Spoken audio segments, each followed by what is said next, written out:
Il y a actuellement en France 9 millions de Français qui sont en situation de pauvreté, 6,5 millions de chômeurs. Nous avons aussi plus de 30% des Français qui renoncent aux soins. Ça, c'est une réalité. J'en vois tous les jours qui me disent qu'ils ne peuvent pas se soigner les yeux, les dents parce qu'ils n'ont pas les moyens. Ça, c'est une réalité aujourd'hui en France. Beaucoup aussi sont mal logés, habitat indigne, insalubre. Et dans ce contexte, ma première question est la suivante. Comment pouvez-vous assumer d'accueillir des centaines de milliers de clandestins qui sont à notre charge et avec quel argent surtout? Monsieur Sanchez, merci pour cette question. Ce qui est marrant, je vous regardais dans vos éléments de langage. Ce pas des éléments de langage. C'est la peur qui est la vôtre.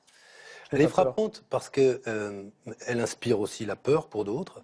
Et que cette peur-là, à mes yeux, elle ne peut nous conduire qu'à des catastrophes. Je m'explique.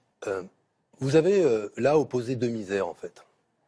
La misère de ceux qui, en France, aujourd'hui, n'ont pas de quoi vivre correctement. Votre bilan. Et la misère de ceux qui, persécutés, traversent la Méditerranée, viennent chercher en France, en Autriche, en Allemagne, en Suède, de quoi vivre.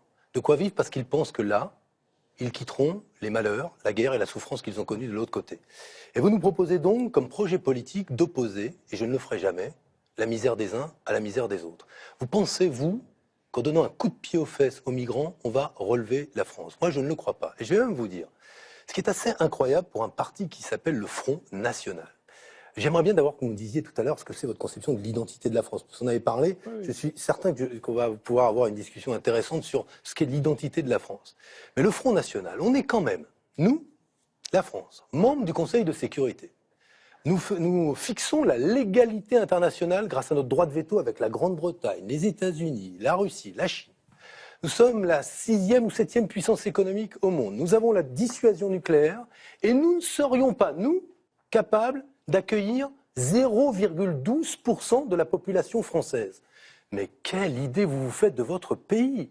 Vous rabaissez la France. Franchement, cette idée que nous ne sommes pas, nous, aujourd'hui, la France, capables d'accueillir 0,12% de notre population, c'est franchement un discours que je vois là de peur, qui instrumentalise la peur, mais c'est surtout, vous avez une idée, pardon de vous le dire, très rabougrie de la France, assez peu confiance dans les capacités qui sont les siennes. Alors, il vous répond, et je pense que de la part d'un maire, pourtant jeune, dont on dit qu'il est prometteur au Front National, vous ressemblez beaucoup à ceux et celles qui vous ont précédé, des générations entières, et qui avaient déjà une vision très, très rabougrie de la France.